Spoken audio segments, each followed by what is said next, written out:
Avant de poursuivre la lecture et la traduction, retenons deux choses. Par le premier Adam, sans avoir été consulté, nous avons été marqués et condamnés par Dieu comme pécheurs. Aucun de nous n'a été consulté pour savoir quand, comment et où il voulait naître. Et aucun d'entre nous n'a été consulté pour savoir s'il voulait être pécheur ou non. Mais il en va de même pour ce qui s'est passé par le second Adam. Alors que nous étions encore pécheurs, que nous n'existions pas encore, que nous n'étions pas encore apparus dans la chair, l'acte de justice de l'unique, à savoir le Christ, a satisfait Dieu pour tous ceux qui viendraient à la foi. Tout comme nous sommes nés dans ce monde, séparés de Dieu et condamnés sans avoir rien fait pour cela, nous avons été réconciliés avec Dieu par Golgotha, justifiés et devenus la propriété de Dieu pour le temps et l'éternité. Il faut bien comprendre cela. Sinon, nous serons occupés avec nous-mêmes toute notre vie et à la fin, nous n'aurons toujours pas terminé. Dans les chapitres 5 et 6 de l'Épître aux Romains, on trouve des paroles très particulières. On pourrait les appeler les paroles clés de l'œuvre de rédemption. Et je voudrais, il faudrait lire beaucoup ici. Je voudrais lire ici le verset 12. Romains chapitre 5, verset 12. C'est pourquoi, comme par un seul homme, le péché est entré dans le monde, et par le péché, la mort. Et qu'ainsi la mort s'est étendue sur tous les hommes, parce que tous ont péché. Verset 13. Car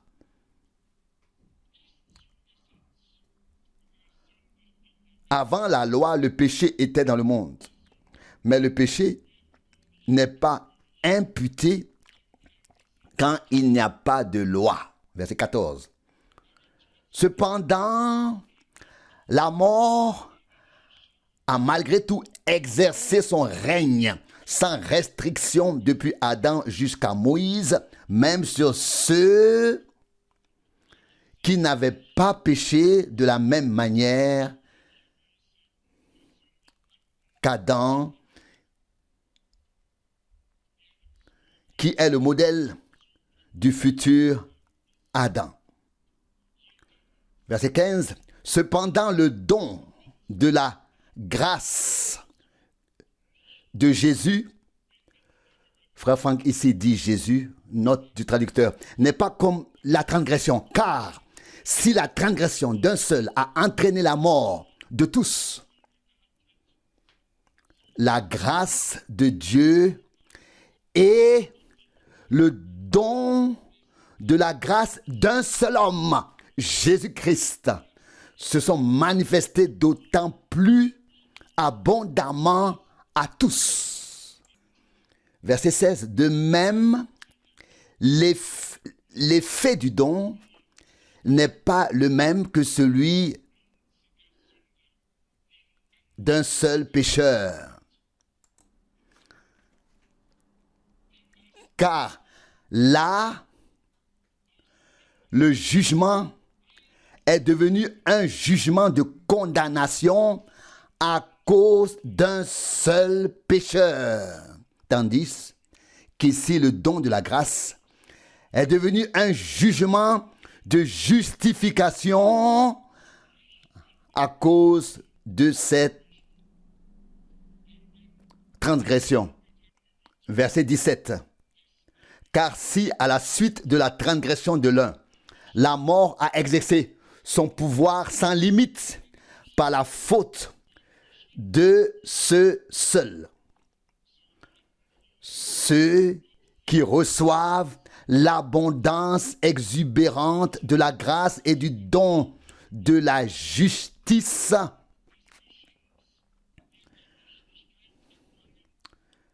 régneront d'autant plus certainement dans la vie future comme des rois par l'un, Jésus-Christ. On pourrait continuer à lire ici, c'est vraiment une phrase clé, l'une après l'autre. Et il est nécessaire que nous parlions la langue de Dieu. Nous admettons être nés dans le péché et avoir vécu dans le péché. C'est le jugement de Dieu sur chaque être humain. Et si quelqu'un s'habillait tout en blanc, il pourrait encore mettre une plume blanche dans son turban, mais en dessous, c'est un homme noir. Tout être humain né dans ce monde est né après la chute et est donc né séparé de Dieu, perdu, condamné, jugé dès son enfance. Et vous avez entendu aujourd'hui la comparaison de frère Branham, dont je suis toujours émerveillé par le tact. Il y a rarement eu un homme aussi plein de tact que lui. Vous avez entendu la comparaison selon laquelle un peu d'eau dite bénie est censée transformer un juif en chrétien. La première question est, qui a rendu cette eau bénie ou sainte? Elle peut tout au plus être mouillée, mais pas sainte. Mais les gens y croient. Et lorsque celui qui avait été transformé a voulu faire quelque chose, celui qui avait le pouvoir de rendre cette eau sainte n'avait pas la foi nécessaire pour croire qu'une transformation pouvait aussi là avoir lieu. Non. Nous sommes sincèrement reconnaissants à Dieu de ne pas nous présenter devant lui comme des pharisiens, comme des gens qui disent « Seigneur, je te remercie de ne pas être comme tel ou tel. » Luc 18, 11. Non, nous disons « Oh Dieu, ton jugement sur moi est juste, est vrai, est exact, il est vrai. » Nous disons « Amen » à cela.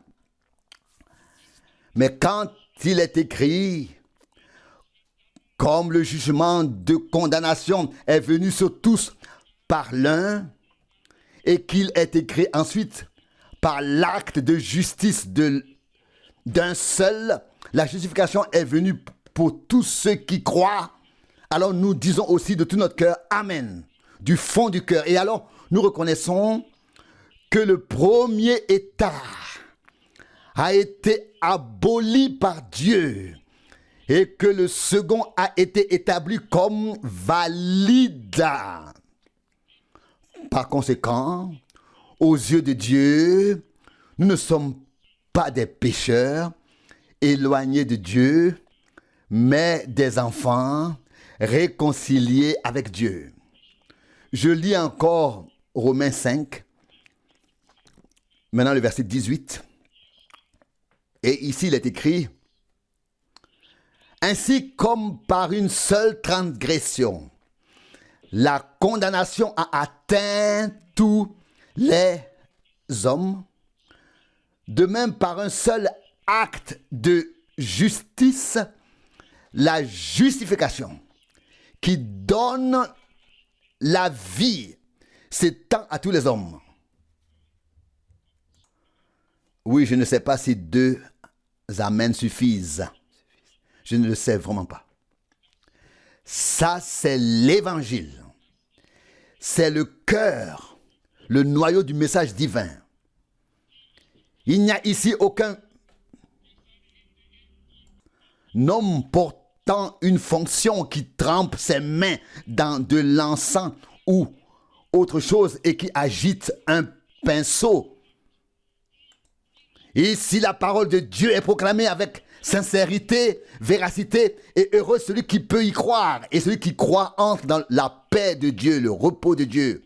C'est merveilleux et cela devrait tous nous réjouir. Oui, nous disons oui à tout ce que Dieu a dit. Nous disons oui lorsqu'il est écrit que nous avons tous été condamnés lors du premier jugement. Je n'y peux rien, mais c'est ainsi. Et il en va de même pour le second, avec la justification.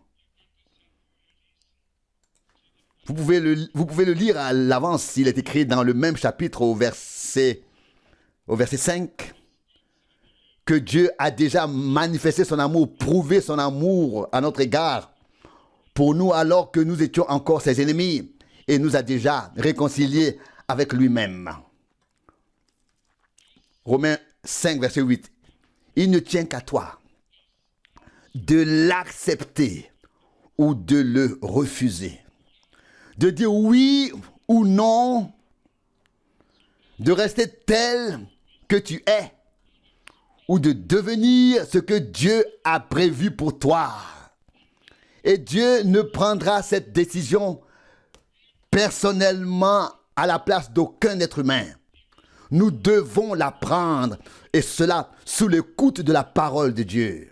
C'est pourquoi il est écrit dans Romains 10, la foi vient de la prédication, et la prédication vient de la parole de Dieu.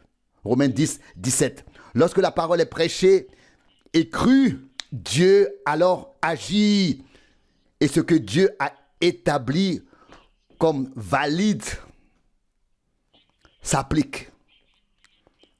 Si vous lisez l'Épître aux Hébreux, vous trouverez le passage où il est écrit « Si la première alliance avait suffi pour amener les hommes à la perfection, Dieu n'aurait pas cherché à établir une seconde alliance. » Hébreux 8, 7. Et puis nous pensons à Matthieu 26, versets 26 à 28, où le Seigneur a dit « Ceci est la nouvelle alliance dans mon sang. » Dieu a établi une nouvelle alliance et a créé un homme nouveau qui a été intégré dans cette nouvelle alliance. Et tout ce qui n'est pas conforme à la nouvelle alliance en nous, nous le déclarons inexistant. Et tout ce que Dieu exige et attend de nous, il l'accomplira lui-même. Il l'opérera lui-même en nous si nous le lui permettons. Et nous sommes effectivement ici pour que Dieu agisse en nous. Lorsque frère Rousse a fait monter la première prière au trône de Dieu après la prière du matin, je me suis dit, comme ce serait beau si nous avions tous... Si nous nous étions tous unis à lui, peut-être que nous n'avons pas entendu vos voix, mais Dieu voit les cœurs. Mais j'ai vraiment un désir urgent. Entrons, participons, prenons part, que ce soit en chantant, en priant, sous le coup de la parole de Dieu, en proclamant la parole. Participons, prenons part, afin que l'esprit, le sang et la parole puissent agir. C'est ce que nous voulions dire tout à l'heure. Beaucoup ont expérimenté le pardon par le sang dans la foi en Jésus-Christ et se sont arrêtés là. Ils ne sont pas parvenus à la nouvelle naissance. Ils n'ont pas atteint le sceau avec le Saint-Esprit. Ils se sont contentés de cela et se sont arrêtés là. Le Seigneur a une église qu'il présentera sans tache et sans ride devant son trône de grâce, là où le sang de la réconciliation a été versé et parle mieux que le sang d'Abel. nous acquitte, oui, nous a acquittés, de sorte que nous ne sommes pas seulement devenus croyants, mais qu'en tant que croyants, nous avons la grâce de continuer à marcher avec Dieu par l'esprit et la parole, comme des enfants obéissants qui continuent à marcher avec lui à chaque pas. Je n'avais pas l'intention de dire quoi que ce soit ici cet après-midi, et pourtant cela me touche. Je voudrais simplement. Cela fait partie de la proclamation. Comme Paul l'a dit à l'époque, présenter au Seigneur une épouse sans tache et sans ride. Éphésiens 5, 27. Il ne s'agit pas seulement de prêcher ici. Il s'agit de vivre ce qui est prêché ici, de l'expérimenter. Ici, les gens doivent emporter chez eux ce que Dieu leur offre. Il ne doit pas s'agir seulement d'une offre.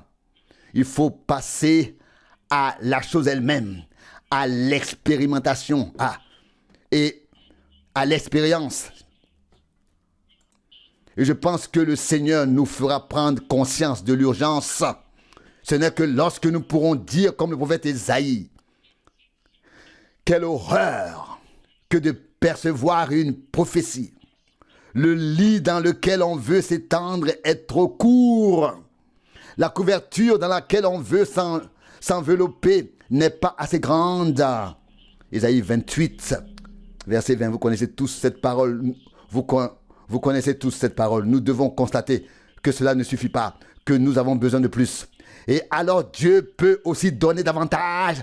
Alors il peut se révéler, se manifester. Heureux ceux qui ont faim et soif de justice. Bénis ceux qui ont faim et soif de justice, car ils seront rassasiés. Matthieu 5, 6. Vous pouvez le voir ce soir dans la vie quotidienne, naturelle, quand des gens n'ont pas mangé de toute la journée, comment cela se passe. Et il doit en être de même dans le domaine spirituel. Il faut simplement passer à l'action et manger. L'homme ne vit pas seulement de pain, mais de toute parole qui sort de la bouche de Dieu. Matthieu 4, 4.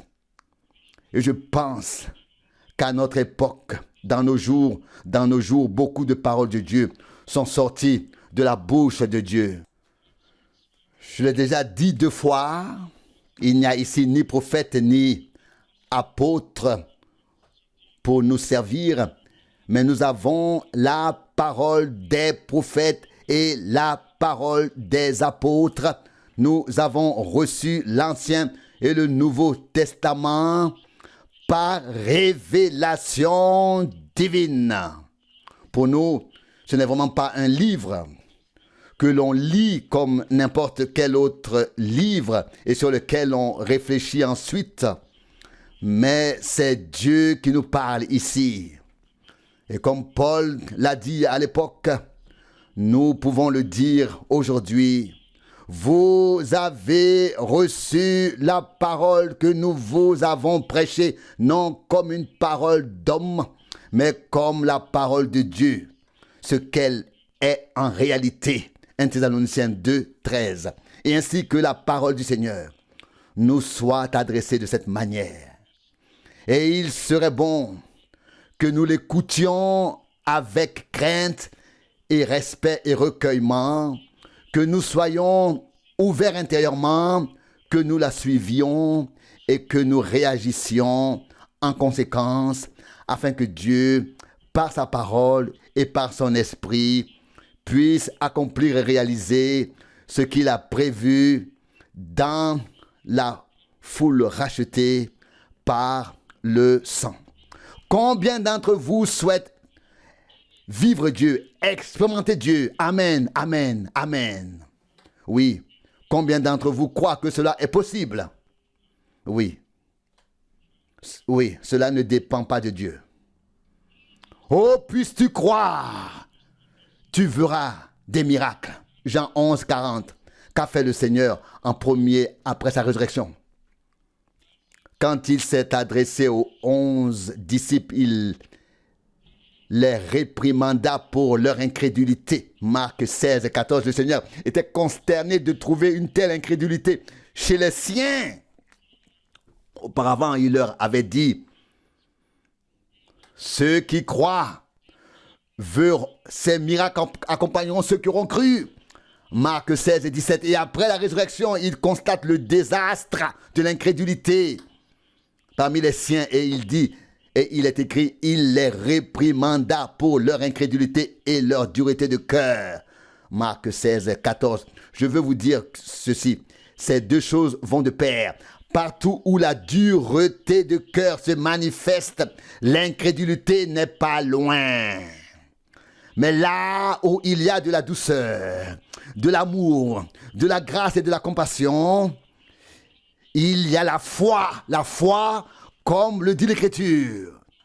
Et dans ce cas, elle nous dit, comme nous l'avons lu dans Romains 5, verset 18, « Ainsi comme par une seule transgression, tous les hommes ont été condamnés, de même par un seul acte de justice, tous les hommes ont été justifiés et ont reçu la vie, ont été acquittés. » Et il s'agit même d'une justice qui donne la vie, non seulement une justice prononcée, mais une nouvelle vie directement qui agit en ce que Dieu a racheté, qu'il a déclaré juste. Qu'il a déclaré juste. Dieu est efficace. Dieu ne fait pas de promesses en l'air. Quand il envoie sa parole, c'est pour qu'elle accomplisse ce pourquoi il a envoyé. Ésaïe 55, 11. Eh bien, que Dieu nous bénisse. Je vais maintenant continuer à traduire. Si vous êtes seulement né dans la fraternité d'une communauté, alors c'est tout ce que vous êtes. Si vous êtes né dans une doctrine religieuse, alors vous n'avez que cela. Mais si vous êtes né de Dieu, alors vous avez reçu sa parole. Alors Dieu est votre Père et il vous élèvera afin que vous puissiez prononcer sa parole. Quelque chose de nouveau est né. Il est prêt à prendre la parole et à lui donner la vie et à lui donner vie. Maintenant, vous avez votre éducation, votre formation, l'éducation de vos enfants. C'est la partie difficile. Si vous pensez devoir faire ceci ou cela et que la parole vous en sépare et vous montre qu'il faut faire autrement, vous dites pourquoi croit-il cela? De cette manière, d'autres disent que ce que nous croyons n'a aucune importance. Mais Dieu l'a dit ainsi. Vous avez un nouveau Père. Si vous êtes né de nouveau, vous avez aussi une nouvelle nature. L'ancienne nature est morte. Vous avez une nouvelle nature. Autrefois, vous suiviez un chemin. Maintenant, vous en suivez un autre. Avant, vous alliez dans une direction vers le bas. Maintenant, vous allez dans l'autre direction vers le haut. Ce sont de nouvelles inclinations. Vous n'aimez plus les choses du monde, mais les choses de Dieu. Vous ne vous souciez plus de ce que les gens disent, qu'ils se moquent de vous ou non, car vous êtes né d'en haut et vous êtes orienté vers le haut. Dieu n'a pas honte de vous, vous n'avez pas honte de Dieu. Lisez le chapitre 11 de l'Épître aux Hébreux. Vous verrez alors ce qu'ils ont fait. Ils erraient dans des cavernes vêtues de peaux de mouton, etc. Ils vivaient dans le désert. Hébreux 11, 37. Lisez le chapitre 11 de l'Épître aux Hébreux et vous verrez ce que font les gens dont la nature a été transformée. Quelle est votre nature? Sa nature. Si j'avais la nature de mon père, je ferais les choses que mon père faisait. Mais maintenant que je suis né de nouveau, tout dépend de qui est mon père. Si vous êtes simplement né dans une assemblée, c'est votre père alors. Vous pouvez même l'appeler père si vous le souhaitez dans une communauté religieuse. Mais si votre père est Dieu, alors vous êtes né dans la famille de Dieu, alors vous recherchez les choses de Dieu. C'est vrai. Vous êtes un enfant de Dieu. Votre nature est la nature de Dieu. Certains d'entre vous entendent dire notre assemblée croit que les jours des miracles sont révolus. Comment pouvez-vous croire que les jours des miracles sont révolus si Dieu lui-même est un miracle?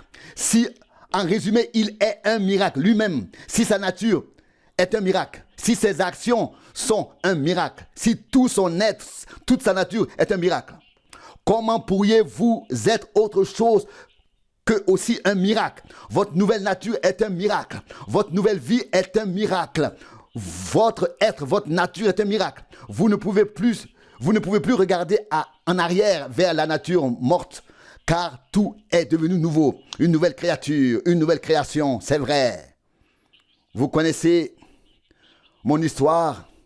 Quand un aiglon a été couvé parmi les poussins, c'était très différent. Mais c'est ainsi qu'il est né. Vous voyez, la graine dans l'œuf était différente. C'était un autre oiseau, bien sûr.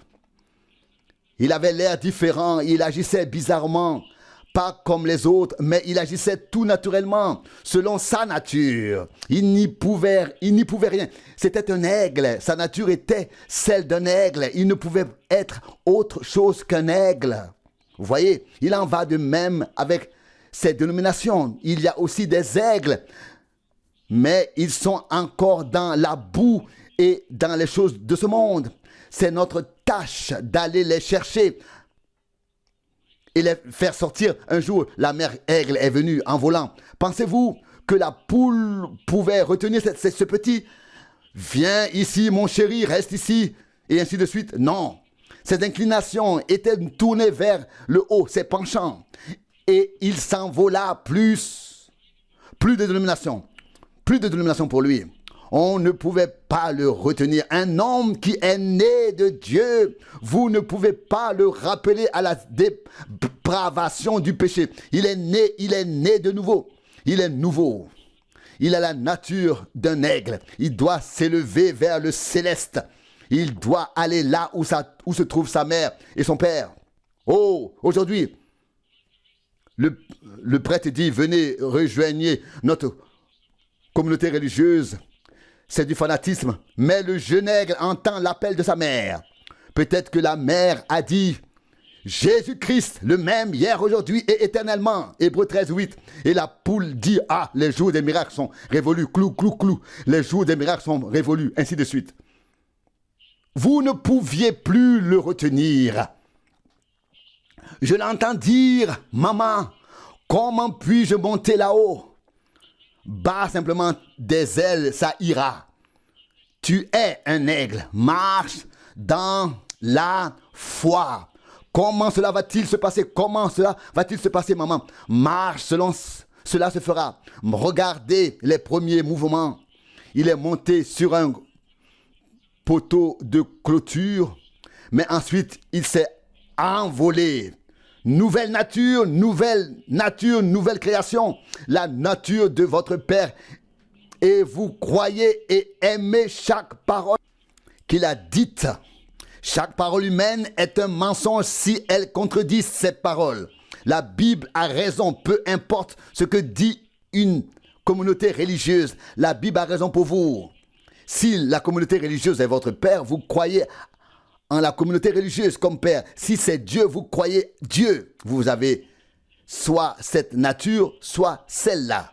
Si Dieu est votre père, vous avez la nature, vous avez sa nature et vous croyez sa parole. Si vous appartenez à la communauté religieuse, vous croyez à la parole de la communauté religieuse. Si vous êtes né de Dieu, si vous êtes né de nouveau, vous croyez à ce que Dieu a dit et non en ce que dit l'assemblée ou la communauté religieuse.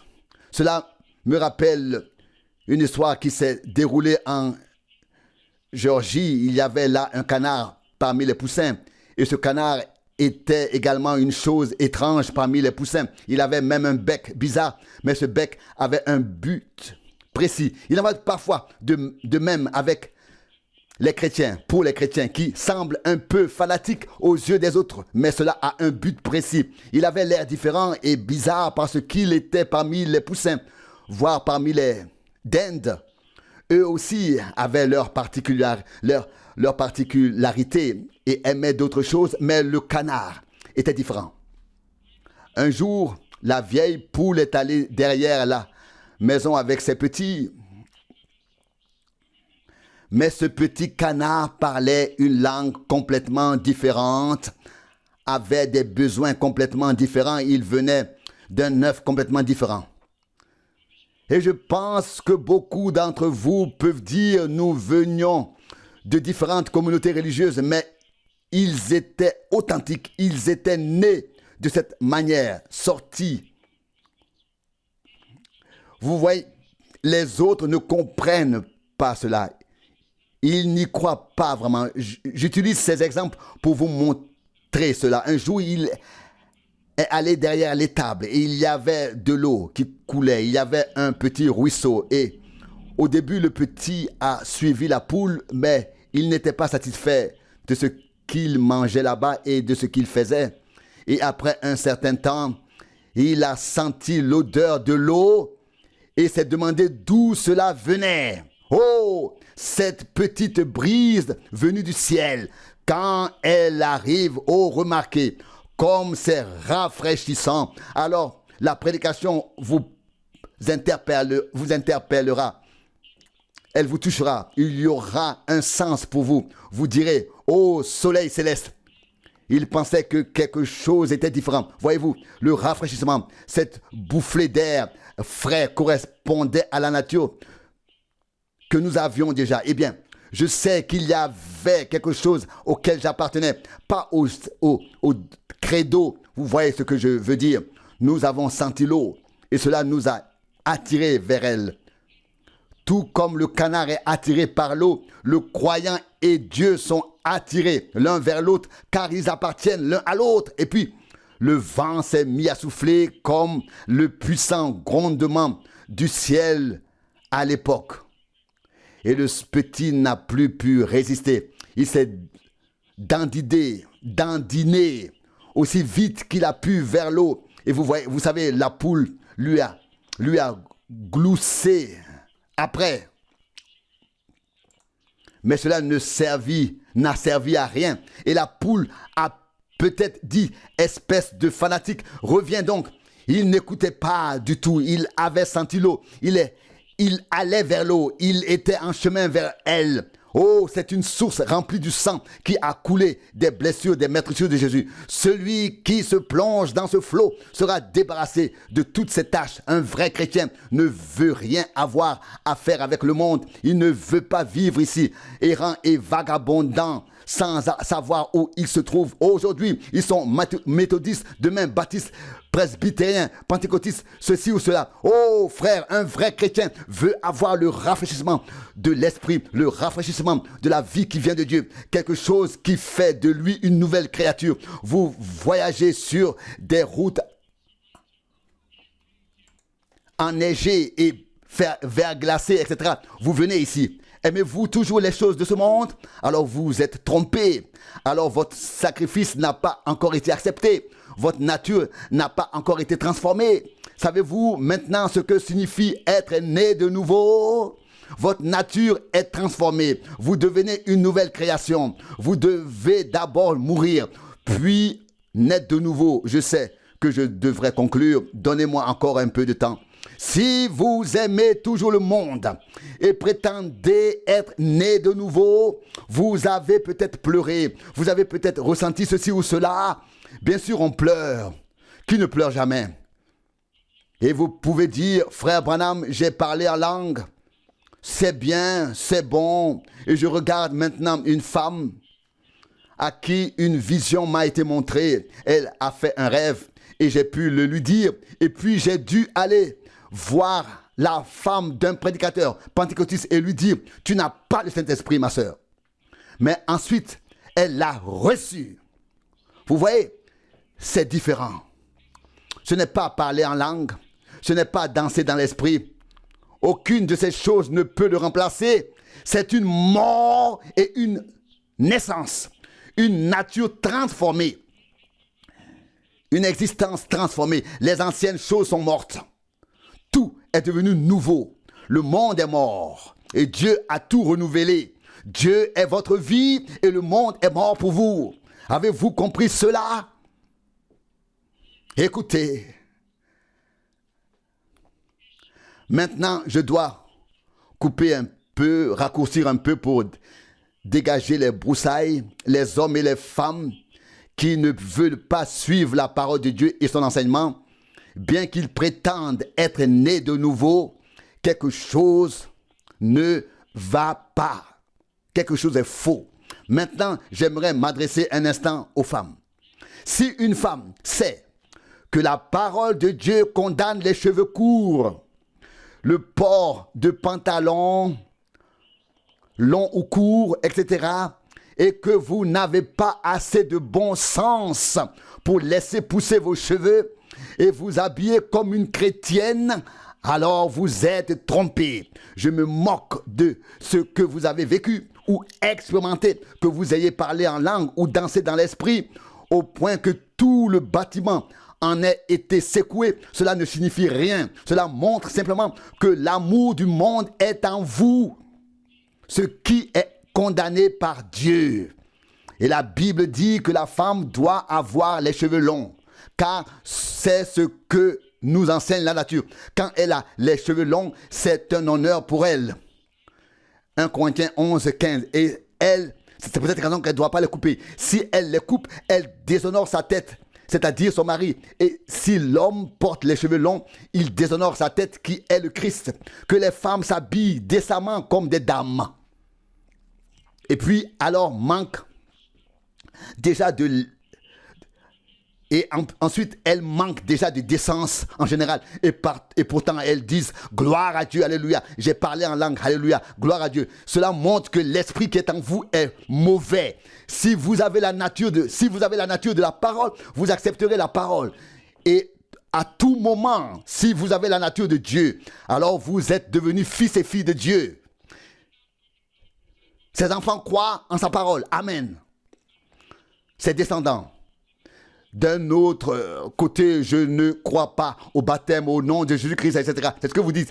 Et ils disent quand même, alléluia, mais je ne crois pas au baptême au nom de Jésus-Christ. Cela montre qui est votre Père et en qui vous avez confiance. N'importe quel pasteur, voyez, prédicateur, beaucoup viendront à moi chaque jour, prédicateurs, et diront, n'avons-nous pas chassé des démons en ton nom? N'avons-nous pas accompli de grandes œuvres? Matthieu 7, 22. Évangélistes sur le terrain missionnaire, ce sont de faux enfants, bien sûr. Si vous êtes nés de Dieu, vous êtes lavés dans le bain d'eau de la parole, séparés des choses du monde. Et croyez Dieu, mort à vous-même, à votre nature, à votre façon de penser, mort à tout, vivant dans la parole de Dieu, et elle vit en vous, agit à travers vous et confirme qu'elle est la parole de Dieu. Et Jésus a dit, ces signes accompagneront ceux qui auront cru. Marc 16 et 17. Alors comment pouvez-vous alors nier la parole de Dieu? Nous voyons maintenant ce que signifie la nouvelle naissance. Si vous êtes toujours en colère, méchant, arrogant, etc. et que vous dites ensuite nous sommes nés de l'esprit, vous vous disputez, vous vous querellez et tout le reste, non, ce n'est pas une nouvelle vie. Ce n'est pas l'esprit de Dieu. L'esprit de Dieu est humble, doux, patient, aimable. Ça c'est Dieu. Aimable, bon, indulgent, etc. Ça, c'est l'esprit de Dieu, oui. Mais il s'accroche aux dénominations, parle en langue, prophétise. Et ils font ces œuvres, Jésus l'a dit. Ils ont l'apparence de la piété, de Timothée 3, 5. Ils s'accrochent aux dénominations, c'est leur père. Ils y sont nés, c'est devenu leur père. Si vous êtes nés de Dieu, il est devenu votre père. Et il est la parole. Peu importe le nombre d'expériences émotionnelles que vous avez vécues, vous êtes toujours un enfant du diable. Jusqu'à ce que vous soyez mort au monde et que vous soyez devenu vivant en Christ. Faites attention. Une âme, qu'elle soit bonne ou mauvaise, n'est pas changée par la mort. J'ai noté de nombreux passages de la Bible. Puisque j'en parle, justement, qu'est-ce que l'âme? C'est vous. Vous êtes l'âme. La partie qui est en vous, dans votre être intérieur. Quand vous mourrez, tout ce qui est en vous va à sa destination. Vous ne pouvez pas l'arrêter. Alors, c'est le moment. La mort ne change rien, ne vous transforme pas. Seulement la nouvelle naissance vous change. Pendant votre vie, vous dites, oui, j'ai le Saint-Esprit. Et je vous le dis, le Saint-Esprit vous baptise dans le corps pour le service. Vous voyez, celui qui croit à la vie éternelle, Jean 6, 47, celui qui entend mes paroles et croit en celui qui m'a envoyé à la vie éternelle, Jean 5, 24. Et puis, ensuite vient le baptême du Saint-Esprit. Et vous êtes alors baptisé dans le corps. Mais si vous croyez, vous recevez la vie éternelle. Vous obtenez une nouvelle vie. Vous devenez une nouvelle création. Souvenez-vous que la mort ne change rien à l'âme, qu'elle soit bonne ou mauvaise. La mort ne fait que vous transporter vers votre destination. L'avez-vous entendu? Si le monde est en vous, et l'amour du monde, alors il mourra, car le monde doit mourir.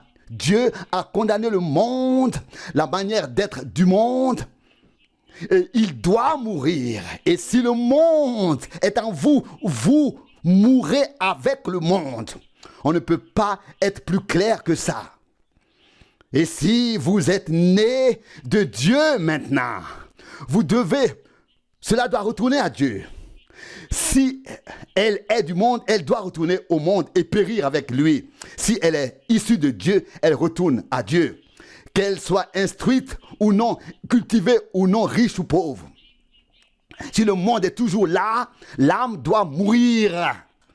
Et si elle est dans votre âme et les choses du monde, vous périrez avec le monde. C'est clair, n'est-ce pas? Cela devrait être clair. Vous faites partie du monde mort. Et tout comme le monde est mort, vous êtes mort avec le monde. Mais si vous êtes né de nouveau, vous vivez avec Christ déjà maintenant. Alors vos inclinations, vos penchants sont tournés vers les choses d'en haut et non vers les choses du monde. Colossiens 3:1. Mais si vous êtes né de nouveau de l'Esprit de Dieu, vous faites partie de Dieu et vous êtes une partie de Dieu et vous êtes éternel avec lui. La mort ne peut plus vous toucher. Lorsque vous êtes né de nouveau, vous êtes éternel. Vous avez été transformé d'une créature temporelle à une créature éternelle. Vous avez été transformé, vous êtes passé de la mort à la vie. Je parle de la vie éternelle, de la mort éternelle à la vie éternelle. Si vous êtes du monde, vous mourrez avec le monde.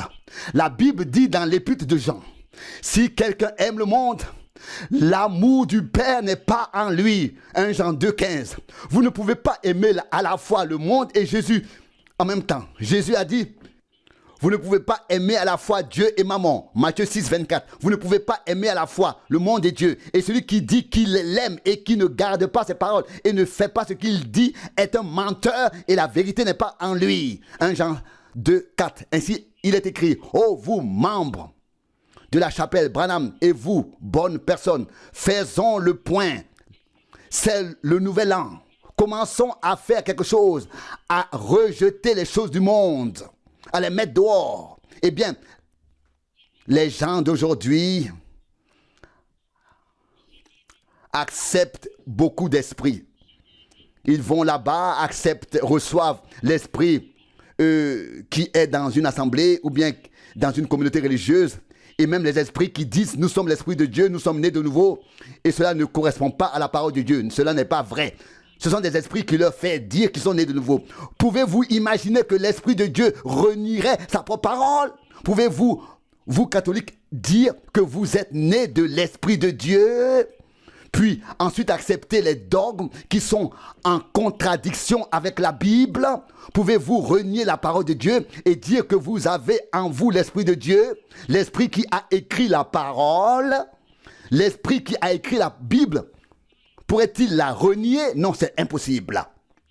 Si Dieu dit quelque chose, il ne peut pas ensuite le changer plus tard. Il est impossible que Dieu mente. Il est la source de toute vérité. Vous, méthodistes et baptistes, vous qui baptisez au nom du Père, dans les titres Père, Fils et Saint-Esprit, vous savez mieux que quiconque. Vous connaissez la Bible. Vous qui rejoignez une communauté religieuse ou bien une assemblée qui serrait simplement la main et emportait la lettre de recommandation d'une communauté ou bien d'une communauté religieuse, et vous passez de l'une à l'autre et vous dites que vous êtes né de nouveau. Comment pouvez-vous faire cela? Comment pouvez-vous regarder dans la parole de Dieu et dire que vous êtes né de nouveau? Vous devez d'abord mourir à la communauté religieuse et à tout le reste pour pouvoir vivre pour Dieu. Mais ils acceptent toutes sortes d'esprits, les esprits d'assemblée et bien d'autres esprits. Les prophètes, la parole vient aux prophètes. C'est ce que dit la Bible. Je vais maintenant conclure. J'ai encore quelques réflexions que je voudrais partager. La parole du Seigneur est venue au prophète. Qu'est-ce qui est venu au prophète? La parole de la communauté religieuse est venue au prophète? La parole d'un dogme est venue au prophète? Non. La parole du Seigneur est venue à eux. Qu'était-ce donc? Le prophète a révélé la parole de Dieu. Vous voyez, ce sont là les prophètes, les vrais prophètes. Nous avons aussi de faux prophètes. Nous en parlerons plus tard. Mais le vrai prophète, au vrai prophète, la vraie parole est venue. Ce n'est pas un dogme qui est venu à lui. Ce n'est pas une dénomination qui est venue au prophète. Non, c'est la parole du Seigneur qui est venue au prophète. Et il l'a révélée aux hommes. Le vrai prophète a la vraie parole. Comment reconnaît-on un vrai prophète? Au fait qu'il a la vraie parole. S'il n'a pas la vraie parole, c'est un faux prophète. Cette parole est la parole de Dieu et que la parole de chaque prophète soit un mensonge, mais que la parole de Dieu soit vraie et véritable. Si la parole de Dieu vient d'un prophète, alors c'est un vrai prophète. Car la parole vient au vrai prophète. Vrai prophète, vraie parole. Faux prophète, fausse parole. Ou credo, ou dénomination, interprétation. Rejoignez-nous, dites cela, croyez cela, faites cela. Mais la vraie parole vient au vrai prophète. Et il proclame ensuite la vraie parole. Et vous suivez la vraie parole et vous recevez l'expérience authentique grâce à la parole. Amen. Car la parole s'est faite chair et a habité parmi nous. Elle devient chair en vous. Vous êtes devenus enfants de Dieu et la parole de Dieu coule en vous et par vous. Dieu est en vous. Ainsi le dit la Bible. Vous avez pris part à sa nature. Alléluia. Et vous accomplissez les œuvres de Dieu. Vous voyez, c'est ce que dit la Bible. Les faux prophètes vous éloignent de la vraie parole. Vous voyez, la Bible le dit. Voulez-vous le passage qui le dit? C'est écrit dans 2 Timothée chapitre 3, verset 5. Les faux prophètes ont assez de la vraie parole pour la déformer. Ils ont une forme de piété. Pour avoir cette forme, ils doivent un peu prendre de la parole. Mais ils nient la puissance. Quelle puissance? Je dois le dire. Voyez, servez Dieu. Pas danser, pas aller danser ici, couper les cheveux, etc. Les faux prophètes vous le permettent et disent que cela ne fait aucune différence. Et quelqu'un m'a dit récemment, pourquoi ne laisses-tu pas les femmes et les hommes tranquilles dans le monde? Les gens croient que tu es un prophète. Je lui ai dit, je ne le suis pas. Et il a dit, mais les gens te croient, pourquoi ne leur enseignes-tu pas comment recevoir des visions et accomplir les œuvres de Dieu? Mais ils ne connaissent pas leur alphabet et ne l'ont pas compris. Comment pouvez-vous prendre un enfant de la maternelle et l'amener à l'université pour lui enseigner le calcul du carré? Comment savez-vous ce que signifie l'alphabet? Croyez toujours en Christ. De l'anglais, always believe Christ. Ne croyez pas en une assemblée ou une communauté. Croyez Christ. Pourquoi? Le reconnaître, c'est la vie. Est-ce vrai? Jean 17,3. Ne pas connaître un dogme, un credo, ni même connaître sa parole suffit. Vous devez le connaître. Apprenez à le connaître comme sauveur personnelle, et cela par la nouvelle naissance. Comme Jésus l'a dit à Nicodème, si vous ne croyez pas aux choses terrestres, comment croirez-vous quand je vous parlerai des choses célestes? Comment pouvez-vous croire aux choses? L'Esprit agit et montre des visions et autres. Et si vous ne croyez pas aux choses terrestres, comment croirez-vous aux autres choses? S'il ne croit même pas qu'il faut arrêter de fumer, mettre de l'ordre dans ses vêtements, dans sa manière de s'habiller et se débarrasser de toutes ces choses du monde, comment puis-je leur enseigner d'autres choses afin qu'ils y entrent? Voyez-vous, les faux prophètes ont la mauvaise parole, la fausse parole, les doctrines, les interprétations, les dénominations, etc. Mais ils disent quand même gloire à Dieu, etc. Ils ont ici le manteau d'Élie et disent gloire à Dieu. Et là, ils disent autre chose. Voyez-vous? Et quelqu'un dit, oh, cela m'a complètement envahi. Je l'ai ressenti.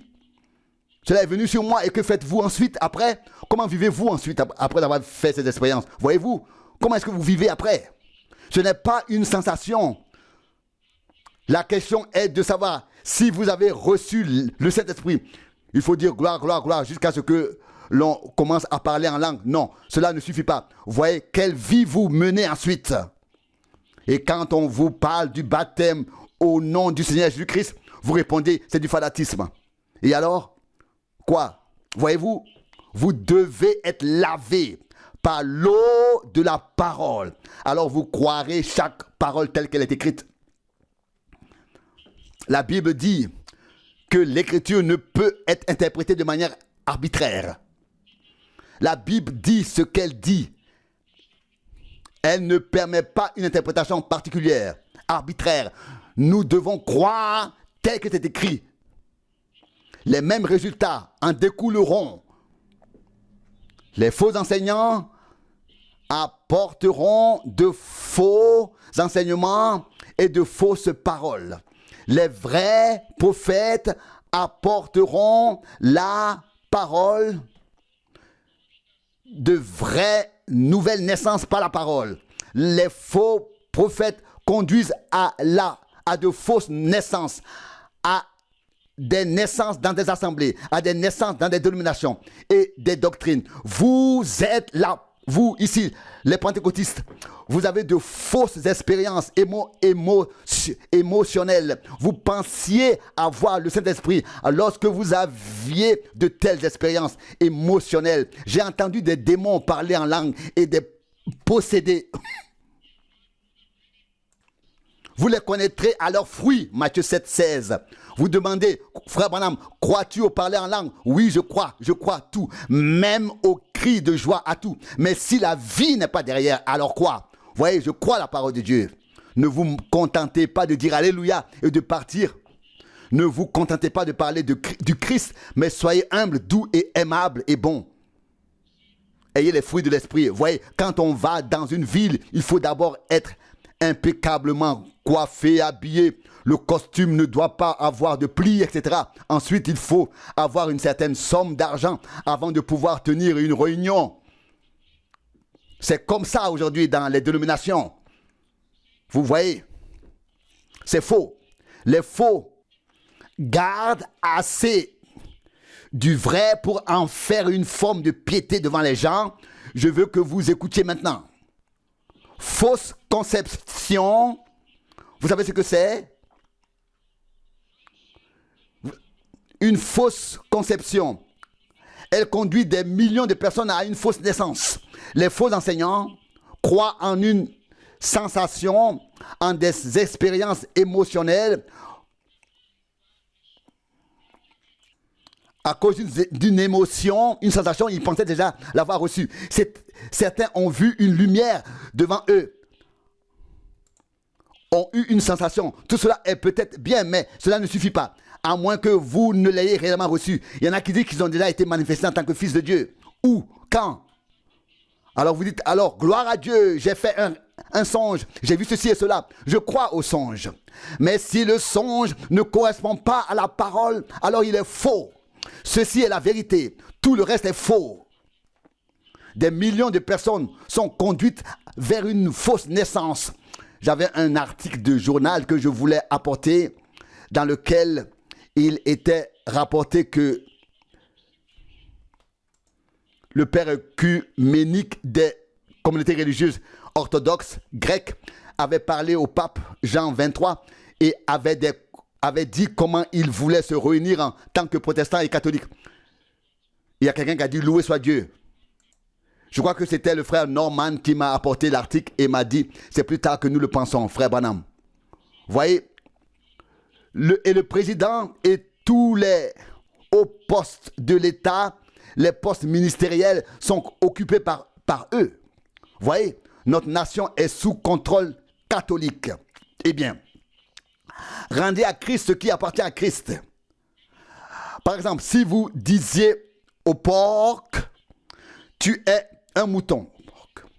Serait-il déjà un mouton? Et vous diriez, porc, viens avec moi, je vais te brosser les dents et te donner un bain, te frotter vraiment et après tu seras un mouton pour moi. Oui, je vais te frotter et tout ça, mais après, ce ne sera plus pareil. Tu devras te comporter comme un mouton. Tu ne diras plus... Mais vous voyez, ça ne marche pas. Il ne s'agit pas seulement de le mettre dans l'eau et de le frotter. C'est une mort et une naissance. Amen. Vous voyez, les moutons ont besoin de nourriture pour moutons. Mais même si vous ne donnez que cette nourriture à un cochon, il reste ce qu'il est. Bien sûr que c'est vrai. C'est un cochon par nature. Si vous aimez le monde et les choses du monde, vous êtes toujours un cochon. Que Dieu nous vienne en aide. Dit frère Franck. Vous mourrez en tant que porc. Et restez ainsi jusqu'à ce que vous soyez vraiment mort. Et que vous puissiez être renouvelé. Et que le sacrifice que vous avez offert en tant que porc soit consommé et n'existe plus. Jusqu'à ce que vous soyez devenu réellement un mouton. Mais d'abord, l'ancien doit avoir disparu. Vous ne pouvez pas simplement dire soit ceci, soit cela. Non. Cela doit se produire réellement. Ce n'est pas en proclamant des doctrines, des interprétations, en disant simplement gloire à Dieu, honneur à Dieu. J'ai parlé en langue, frère Branham, etc. J'ai dansé dans l'esprit toute la nuit. Oh, cela m'a complètement envahi. Mais je te le dis maintenant, mais du baptême au nom de Jésus, je ne te laisserai rien dire là-dessus. Vous voyez, tu es encore un porc, rien d'autre. Mes brebis entendent ma voix, ma parole. Jean 10, 27. Je vous demande, frère, montrez-moi un passage où une personne a été baptisée selon la formule au nom du Père, du Fils et du Saint-Esprit. Ils disent aussi, peu importe ce que cela produit, alléluia, je ne veux rien savoir de ces trucs de Jésus seul. Non. Je sais que je l'ai reçu, je sais qu'il l'ai reçu. Non. Le mouvement Jésus seul est un groupe de personnes, une dénomination. Et l'un ne peut accuser l'autre car les deux ont tort. Je parle de vrais chrétiens régénérés, nés de nouveau à 100% par l'Esprit de Dieu et imprégnés de la rosée du ciel. Que vous soyez méthodiste ou autre, l'important est que vous soyez dirigés vers la parole et que vous en fassiez l'expérience personnelle. Amen. Les gens d'aujourd'hui veulent des raccourcis. Ils pensent qu'on le reçoit en un instant et puis, que font-ils réellement? Ce soir, ils sont dehors, comme certains dont nous connaissons les noms. Nous ne voulons pas les nommer car cela est enregistré sur bande magnétique. Un jour, ils sont dans une boîte de nuit, jouent de la guitare là-bas et le lendemain matin, ils jouent dans l'assemblée avec la même guitare et pincent les cordes de la même guitare. Vous voyez?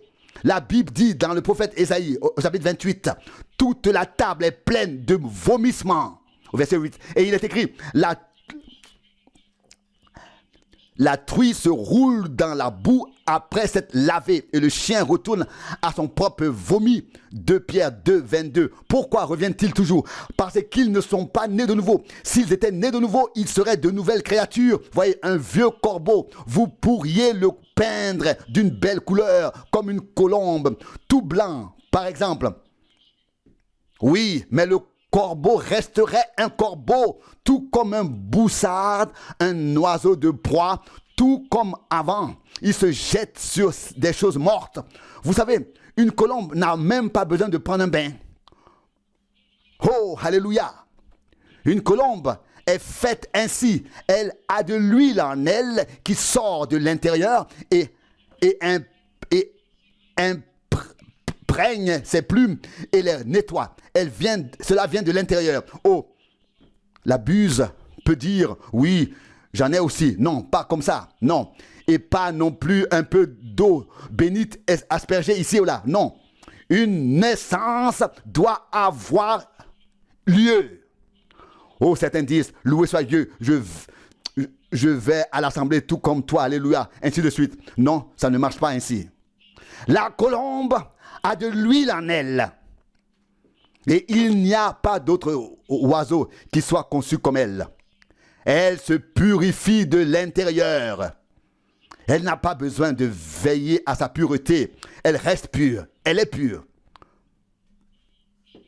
Oh, so when. Alléluia. Quelque chose en elle la maintient pure. Pas je me suis joint à une assemblée la semaine dernière, etc. Ou ceci ou cela. Non. Pas j'ai arrêté de fumer le cigare et ainsi de suite. Pas. Oh sœur, je suis censé être démodé et m'habiller en conséquence. Et maintenant, je dois laisser pousser mes cheveux. Et maintenant, tout le monde se moque de moi. J'ai tellement de difficultés. Et c'est vraiment une épreuve. Oh, que Dieu ait pitié de toi. Frère, si tu as reçu quelque chose en toi, alors tu es continuellement lavé. Tu restes immobile et tu es lavé. Si vous êtes des brebis, vous n'avez pas besoin de fabriquer la laine. Elle vient d'elle-même, elle pousse. On ne dit pas à la brebis, donne-moi de la laine. Elle vient automatiquement. Vous portez les fruits de l'esprit. Vous dites, oui, maintenant je dois faire ceci, puis cela. Et alors, je dois être... Non, non, non. Naissez de nouveau, simplement. Soyez simplement nés de nouveau. Vous demandez, dois-je veiller toute la nuit? Dois-je étudier toute la nuit et même faire des pénitences, me repentir? Non, certainement pas. Naissez de nouveau. Faire des exercices de repentance? Non. Cela doit venir de l'intérieur et cela mettra alors de l'ordre à l'extérieur. Vous voyez, l'intérieur doit être lavé et alors l'extérieur ne sera plus un porc, mais un agneau. Vous savez, je ne suis pas instruit. Je dois simplement parler avec de tels exemples. J'ai lu l'histoire de Jean-Baptiste. Lui aussi a utilisé des expressions terrestres comme race de vipère. Il a parlé des haches qui ont été placées à la racine des arbres, etc.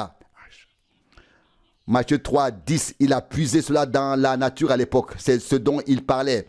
Il a fait des comparaisons avec des choses qu'il connaissait. Quand vous voyez un cochon et un agneau, c'est une belle comparaison. Tout le monde la comprend. Un cochon reste un cochon, un agneau, un agneau. Vous devez naître de nouveau avant de pouvoir être un agneau. Les raccourcis. Aujourd'hui, on veut tout avoir très vite, raccourcir. Les pentecôtistes et d'autres veulent raccourcir le chemin vers le ciel. Et disent alléluia, raccourci, alléluia ici, et raccourci, et de nouveau, alléluia. Non. Et puis on dit, oui, demain j'irai là-bas, j'expulserai, je chasserai les démons, et etc. Je ferai ceci et cela, alléluia. Mais ils veulent tous prendre le raccourci et apporter autant de choses du monde qu'ils le peuvent. Vous ne pouvez rien emporter du monde et il n'y a pas de raccourci pour le chemin du ciel. Vers le ciel, vous devez passer par Golgotha. Vous mourrez. Oh mon Dieu, que puis-je dire d'autre pour l'exprimer correctement? Vous devez mourir, littéralement mourir au sens propre du mot, mourir aux choses du monde et naître de nouveau. Amen. Pas de monde, pas de choses du monde. Tout est mort. Plus de raccourcis. Vous voyez? Ils ne veulent pas grandir. Ils veulent tout avoir tout de suite. Mais nous grandissons dans le Seigneur. Il faut grandir et vivre des expériences. On a besoin de croissance pour vivre des expériences. Les gens de la côte ouest, il y a déjà un groupe qui dit « Nous baptisons dans l'immortalité par le baptême d'eau. Grâce à lui, vous devenez de jeunes hommes et de jeunes femmes, etc. » Les autres ont le manteau d'Élie et ici l'Apocalypse. Et ceux-là, ils pensent qu'ils sont déjà les fils de Dieu manifestés. Absurdité. Où trouvez-vous cela dans la parole? Les bébés ne naissent pas adultes, ils naissent bébés et grandissent jusqu'à l'âge adulte. Je devrais peut-être relire Éphésiens, peut-être le verset 15, quelque part dans cette partie du 4e chapitre. Peut-être commencer par le verset 12, Éphésiens 4, verset 12. Afin de rendre les saints capables d'exercer le ministère de l'Église pour l'édification du corps de Christ, verset 13, jusqu'à ce que nous parvenions tous enfin à l'unité de la foi et de la connaissance du Fils de Dieu, à la maturité de l'homme parfait, à la pleine mesure de la stature, dans la plénitude du Christ. Verset 14, car nous ne devons plus être des enfants immatures, ballottés et emportés à tout vent par les doctrines, par la tromperie des hommes qui par leur ruse cherchent à nous égarer. Verset 15, mais en pratiquant la vérité, nous devons grandir en tout vers celui qui est le chef, le Christ. Quoi? Demain? Déjà demain? Non. Grandir en lui. Grandir en lui. Il est le chef, le Christ. Il est la tête, le chef, le Christ. Une croissance. Je me souviens de la première prédication que j'ai prononcée. Je suis monté sur scène, sur l'estrade, et j'ai pensé que je m'en étais bien sorti. Et les vieilles femmes ont pleuré, ce qui m'a fait tellement plaisir. Elles m'admiraient en tant que jeune homme, et le docteur Davis était un vieil avocat. Il a dit aujourd'hui, c'est toi qui prêches. Et je suis venu et j'ai demandé comment je m'en suis sorti après la prédication. Je pensais qu'il dirait bien. Et il a dit, c'est le pire que j'ai jamais entendu. Je n'ai jamais entendu quelque chose de semblable, d'aussi mauvais. J'ai dit, mes frères Davis, mais ils ont tous pleuré. Mais il a répondu, mais ils pleurent aussi aux enterrements. Et on pleurait, et on pleure dans certaines occasions. Et il a dit, tu sais Billy, tu n'as pas prêché la parole, tu as parlé d'une mère qui a perdu un enfant et qui a pleuré, etc. On ne naît pas de nouveau à travers ce genre de choses qui sont présentées ainsi. Il m'a coupé l'herbe sous le pied directement. Ce n'est pas la jubilation, mais la parole qui importe. La parole rend vivant et apporte l'expérience. Et il a dit, Billy, je vais t'expliquer. Quand j'ai dû défendre ma première affaire en tant qu'avocat, c'était entre un homme et une femme. Et la femme pleurait et j'ai pleuré avec elle. Et soudain, l'avocat de la partie adversaire a dit, quelle absurdité, faites sortir cet homme. L'avocat de la partie adverse était adulte. Il savait de quoi il s'agissait. Pleurer ne sert à rien. Il a dit, monsieur le juge, combien de temps le tribunal va-t-il tolérer ces absurdités et supporter tout ce comportement? À quoi bon? C'est comme ça pour beaucoup. Beaucoup de choses sont faites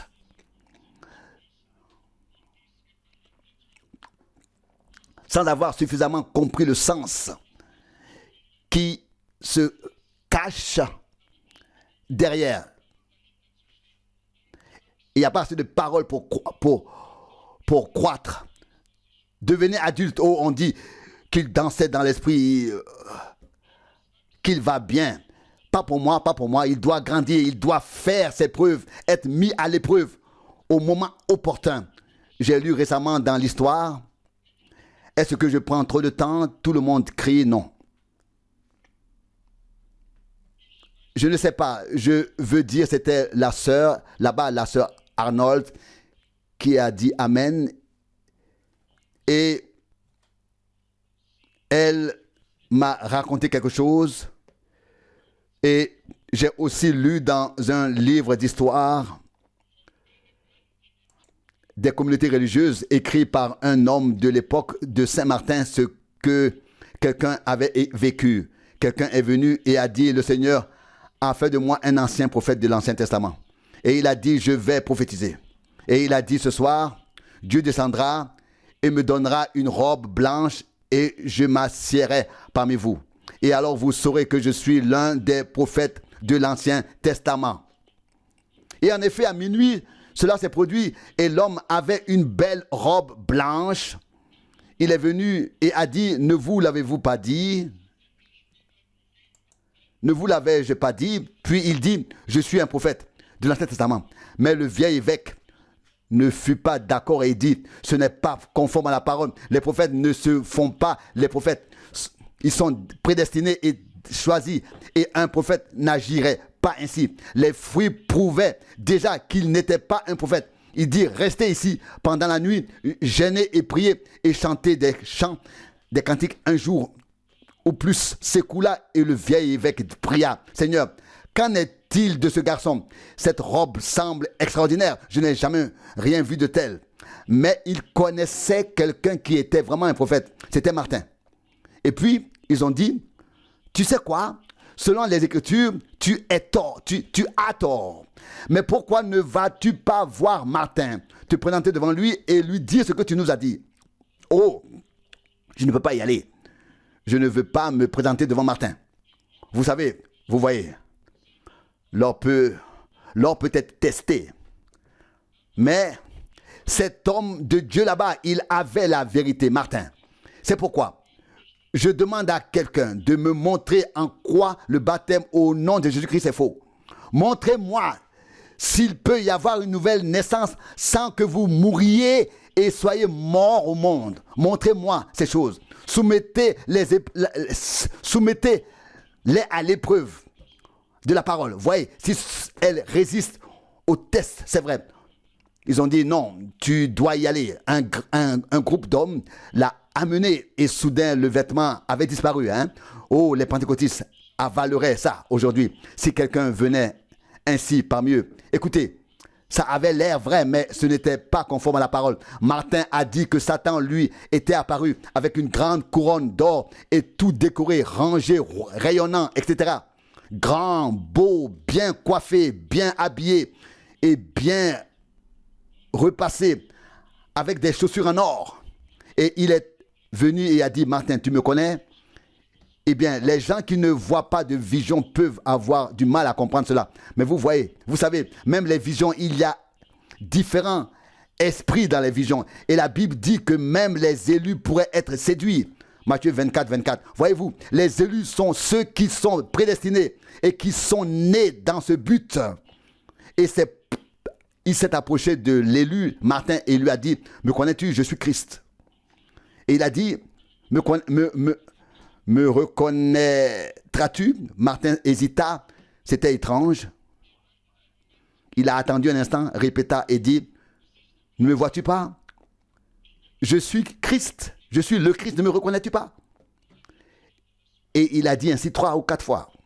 Et Martin a dit, Satan, je te connais? Mon Seigneur n'est pas encore couronné.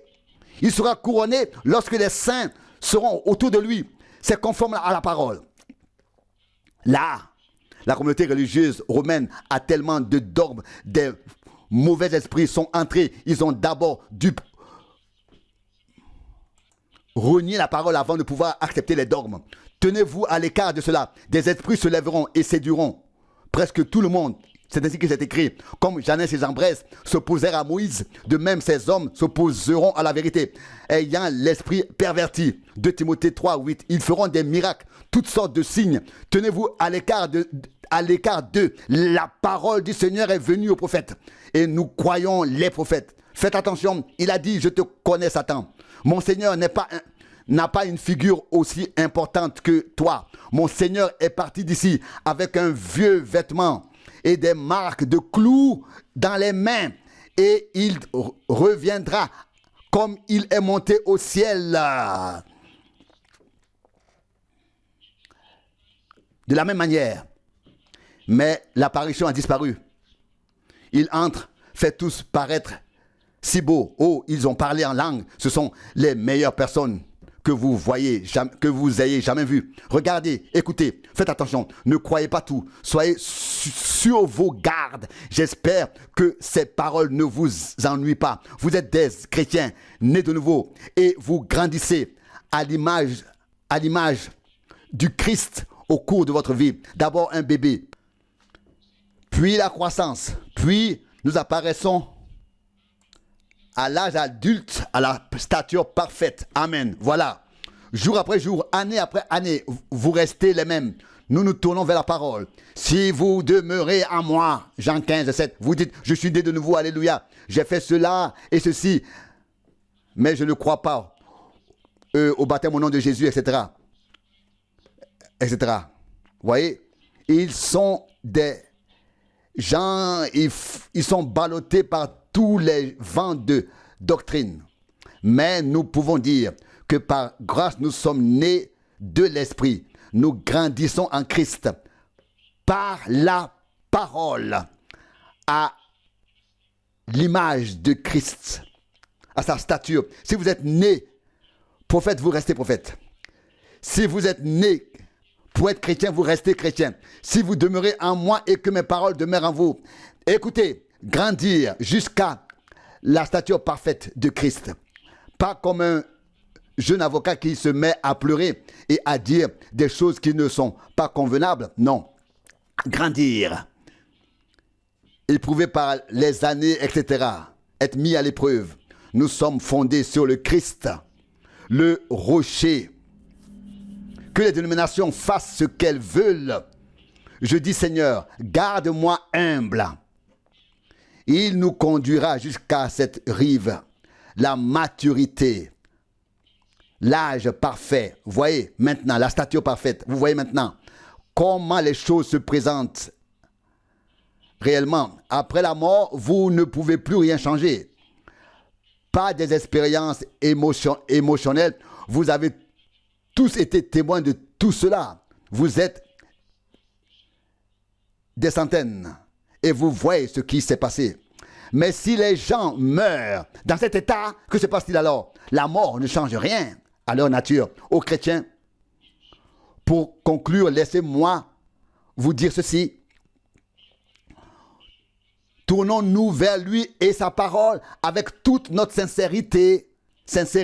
Venez humblement comme il convient aux chrétiens et naissez de nouveau par son esprit. Et lorsque vous serez nés de nouveau, vous serez confirmés comme chrétiens par le fruit que vous porterez. Avez-vous tous compris cela? Vous serez reconnus à vos fruits. Vous les reconnaîtrez à leurs fruits. Matthieu 7, 16. Vous ne connaissez peut-être pas votre alphabet, mais vous pouvez être une dame, une chrétienne. Vous pouvez être haï par le monde à cause de ce que vous avez fait.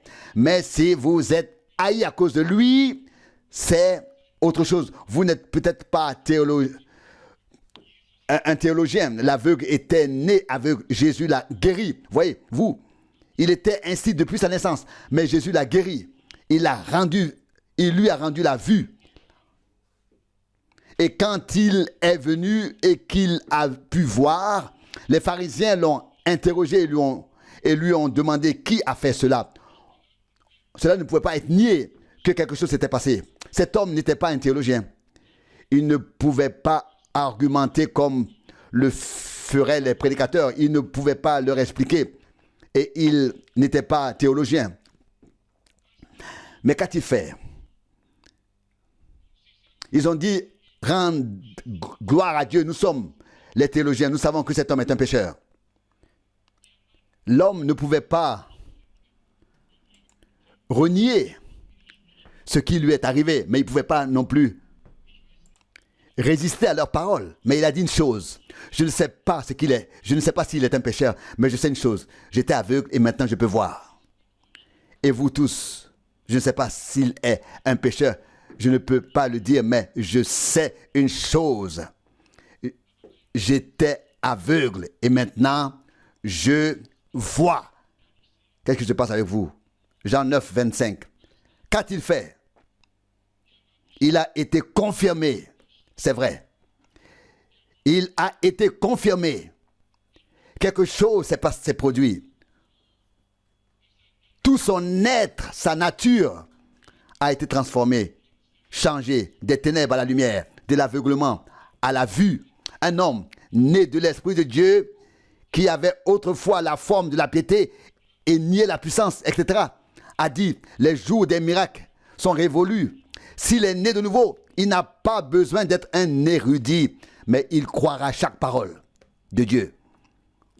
Mes frères et sœurs de peau noire, pardonnez-moi de dire cela maintenant. Ce frère du Sud, on disait de lui qu'il ne savait pas lire et il avait toujours la Bible avec lui. Et on se moquait de lui en disant, tu ne sais pas lire, pourquoi emportes-tu la Bible avec toi toujours? Il répondait, je crois ce qui est écrit dedans. Et il a ajouté, je crois de la première à la dernière page. Et je crois même la couverture, car il est écrit dessus, la Sainte Bible. Et on lui a demandé, mais comment peux-tu savoir cela? Il répondit, je le crois, tout simplement, je le crois, et c'est tout. Il dit, et il lui dit, Moïse, ferais-tu ce que dit la Bible? Oui, la Bible dit, alors je le ferai. Si c'est la Bible qui le dit, je le ferai. Voilà. On lui dit, très bien, Moïse, si le Seigneur te commandait de sauter à travers ce mur de pierre, comment pourrais-tu le faire?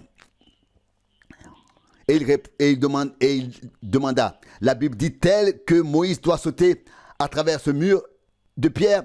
Ils répondirent, eh bien, mais si Dieu te parlait et te disait de sauter à travers le mur de pierre, il dit, si Dieu me disait de le faire, alors je le ferais. Et ils demandèrent, comment pourrais-tu le faire? Tu te cognerais la tête. Non, Dieu aurait déjà fait le trou pour moi avant que j'y arrive. Vous voyez, vous devez oser prendre Dieu au mot, à sa parole, et agir en conséquence. Voici une petite femme nerveuse. Elle pense qu'elle va mourir. Tu ne vas pas mourir. Tu demandes, comment cela peut-il arriver? Prends sa parole, repose sur toi dessus. Tiens-toi là-dessus et vois ce qui se passera. Dis au diable qu'il est un menteur. Peu importe ton âge, dis au diable, retire-toi et il devra se retirer. Et tu verras ce qui se passera. Alors tu cesseras de dire, oh, j'ai eu une crise cardiaque. J'ai eu une crise cardiaque. C'est un mensonge. Tu n'en as plus. Crois simplement en la parole de Dieu. C'est vrai. Si vous êtes né de nouveau, Dieu vous confirmera. Et baptisé, etc. Car Dieu confirme sa parole, sa nature. Vous le reconnaîtrez à ses fruits. C'est vrai. Tous ces serviteurs ont été confirmés de la même manière. Comment connaît-on un péché? Parce qu'il porte des pêches. Comment savez-vous que c'est un pommier? Parce qu'il porte des fruits et des pommes. Comment savez-vous que c'est un chrétien? Parce qu'il porte les signes chrétiens. Parce qu'il a une vie de chrétien. Une vie chrétienne. Comment savez-vous que c'est un enseignant? Parce que la parole est apportée par lui. Comment savez-vous que c'est un prophète? La parole est apportée par lui, rend témoignage et est confirmée. Elle se confirme elle-même. Comment cela se produit-il? Il faut d'abord mourir. Vous voyez? Nous devons mourir et devenir une nouvelle création en Jésus-Christ. Cela vient par la vocation, par l'appel et nous y restons fidèles. Les fruits de l'Esprit nous accompagnent lorsque nous sommes ses serviteurs, lorsque nous sommes nés de nouveau. Les fruits de la vie du Christ nous accompagnent. Comment reconnaissez-vous le péché? Parce qu'il porte des péchés. Comment le reconnaissez-vous un chrétien? Parce qu'il agit en chrétien, parce qu'il parle comme un chrétien, vit comme Christ. Triomphe du péché. que fait-il? Il ne dit pas, regardez ce que j'ai fait. Le Christ n'a pas fait. Cela, il a rendu toute la gloire au Père. C'est vrai. Faites de même. Vous les reconnaîtrez à leurs fruits. En vérité, je vous le dis, si un homme ne naît de nouveau, il ne peut voir le royaume de Dieu. Jean 3:3. Ce n'est pas mon message du nouvel an, mais mon conseil à vous, chrétiens, à vous qui aimez Dieu. Si vous venez à l'autel des reins du jugement de Dieu et que vous voulez naître de nouveau, allongez-vous dessus. Ne vous attendez pas à vous relever, mais à rester allongé, à mourir tout simplement et à ce que tout soit fini. Si vous n'avez pas l'intention, n'y allez pas, ne vous allongez pas dessus, soyez sincères, puis faites-le. Il me reste encore quelques pages, mais je dois maintenant conclure. Allongez-vous sur l'autel de Dieu, sur l'autel de bronze, l'autel des reins de Dieu, de jugement. Devenez aussi mort au monde que Christ l'était. Devenez aussi mort que le serpent jugé dans le désert qui y a été élevé là-bas. Il n'y avait pas de vie en lui. En fait, la vie avait disparu. Christ est mort. Il était mort. On l'a descendu de la croix, on l'a mis dans le tombeau. Il était mort. Et puis, il est ressuscité pour notre réjustification. Et nous mourrons avec l'agneau sur l'autel. Et nous sommes ressuscités avec lui par la justification. Car sa vie qu'il a fait sortir de la mort, cette même vie nous a élevés de notre condition mortelle et nous a fait de nouvelles créatures dans le royaume de Dieu et nous a scellés pour le jour de la rédemption de notre corps. En vérité, je vous le dis, si quelqu'un ne naît de nouveau, il ne peut voir le royaume de Dieu. N'essayez pas de comprendre. Jésus dit que vous ne pouvez pas comprendre. Acceptez-le. Acceptez-le sur la base de sa parole. Vous ne croyez pas aveuglément. Non, vous dites, Seigneur, Seigneur, tue-moi. Ce n'est pas une expérience émotionnelle. Tue-moi. Enlève le monde de moi. J'aime encore les choses du monde. Non, je ne parle pas de la création des beautés de ce monde. Je parle du désir, de la convoitise, de la saleté de ce monde, etc. Ces choses meurent automatiquement. Elles n'ont plus aucun droit sur vous. Elles vous sembleront sales. Vous dites, je ne comprends pas comment les gens peuvent vivre ainsi. Vous vous exclamerez et plus vous le verrez, plus cela vous rendra malade. Vous ne pouvez plus faire de compromis. Il n'y a plus de place pour cela. Non, même si le monde existe, il est mort pour vous. Vous ne pouvez plus y prendre part. Vous êtes mort. Ne le faites pas. Mourrez aux choses de ce monde. Que le Seigneur vous bénisse. Soyez des chrétiens, devenez des chrétiens nés de nouveau. Naissez de nouveau. Alors vous n'aurez plus rien à reprocher. Comment c'est difficile à vous les femmes de vous dire. Ou bien alors que vous les femmes vous dites c'est la chose la plus difficile pour moi de me laisser pousser les cheveux. Ou bien alors vous les hommes vous ne direz plus la chose la plus difficile pour moi c'est de retenir ma colère. Non, soyez simplement soumis au Seigneur et exhortez-vous les uns les autres en disant chérie, cela ne sied pas pour un chrétien. Et si quelqu'un vous frappe d'un côté, vous n'avez pas besoin de sortir votre couteau de poche. Si quelqu'un vous frappe au visage, vous pouvez demander « Pourquoi as-tu fait cela, mon frère ?» Voilà, vous voyez, c'est ça le christianisme. Si quelqu'un dit du mal de vous, au lieu d'en faire toute une histoire, retirez-vous et dites « Père Céleste, cet homme est mortel. Je te prie, enlève l'esprit qui est en lui. Ne le laisse pas continuer ainsi. Je te prie, sauve sa vie. » Vous devez le dire du fond du cœur et alors cela se produira. Si vous êtes né de l'Esprit de Dieu, vous aimerez vraiment tout le monde. Vous n'avez pas leur voix et vous vous tenez à l'écart des choses du monde et vous-même, vous vous gardez pur ou sans tache des choses du monde. Vous n'avez pas besoin de dire aujourd'hui je vais faire ceci et cela, je vais mettre de l'ordre dans ma vie et je vais dire ceci ou cela à un tel ou lui enseigner ceci ou cela. Non, ne voulez-vous pas l'accueillir tel qu'il est maintenant? C'est ce que je vous demande pour la nouvelle année. C'est ce que je demande à tous et à tous les membres de ce petit groupe ici. Je vous aime. Comme j'aime ce petit groupe de personnes, j'aime entrer dans le bâtiment et regarder autour de moi. Vous savez ce que je voulais toujours voir. Une assemblée remplie de l'esprit dans laquelle le péché ne peut entrer. Si un membre fait quelque chose de mal, l'esprit le fera ressortir afin que la crainte s'empare des chrétiens, que tout soit mis en ordre, car sinon on serait appelé dans l'assemblée. Ne serait-ce pas merveilleux? Et lorsque les impurs viennent s'asseoir parmi nous, le Saint-Esprit parlera en premier, il révélera, etc. Il leur dira et il agira sur l'un puis sur l'autre. Tous prient, tous forment une unité, une seule personne, car nous sommes tous membres d'un seul corps, tous nés de nouveau, remplis de l'Esprit de Dieu, du même Esprit, baptisés dans le même corps. Ne serait-ce pas merveilleux? Nous pouvons l'avoir, Dieu l'a promis, mais d'abord la mort, être enseveli, puis la résurrection avec lui.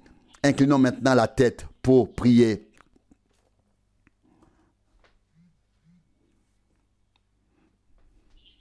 Voici des mouchoirs.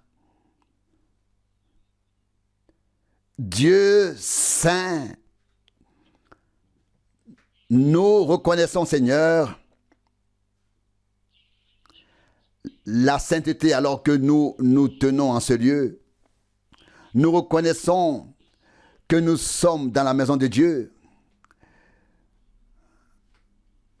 Nous nous y trouvons et sommes en communion avec le corps du Christ, qui est la maison de Dieu. Les membres du corps sont rassemblés ici. L'un vient d'ici, l'autre de là, pour cette réunion. Aujourd'hui, en ce jour, l'enseignement a été long comme à l'école du dimanche. Mais Père, je crois que cela a été décidé par toi afin que nous comprenions ce que signifie la naissance et la résurrection. Ce que signifie naître de nouveau. Nous devons mettre les premières choses à la première place. Nous devons mourir pour naître de nouveau. Tu ne changes pas tes lois. La loi naturelle en est la preuve, car chaque semence naturelle, chaque graine naturelle doit d'abord mourir pour renaître. Et nous reconnaissons que nous devons d'abord mourir pour pouvoir naître de nouveau. Avec tant d'autres, Seigneur, je te demande aujourd'hui de nous pardonner. Beaucoup se sont appuyés sur certaines expériences qu'ils ont vécues et ont pensé être nés de nouveau. Mais les fruits de leur vie montrent que cela vient d'un autre arbre, d'un arbre mauvais. Père, c'est pour cette raison que j'ai parlé ainsi aujourd'hui. Frère Neville m'a demandé de transmettre le message. Je l'ai fait sous la forme d'une leçon d'école de dimanche. Père, je l'ai fait avec amour et de tout mon cœur afin que les gens le comprennent. Et ne pas se reposer sur une petite expérience qu'ils ont eue, mais vivre sérieusement pour le jour qui approche. Non seulement pendant le temps du service divin, mais aussi lorsque la pression vient, qu'ils résistent. Ne pas marcher dans leur propre esprit et dans leur propre pensée. Répondent-ils par des reproches lorsqu'ils sont réprimandés? Telle est la question, Père. Et quand nous voyons qu'il est tout à fait impossible que l'un sauve l'autre, que toi, ô Dieu, tu as préparé un chemin, que tu as offert un sacrifice universel, que c'est la seule façon dont nous pouvons venir, non pas par une assemblée, non pas par un credo, une confession, une sensation, mais par le chemin du Christ. Tout comme le premier homme est mort,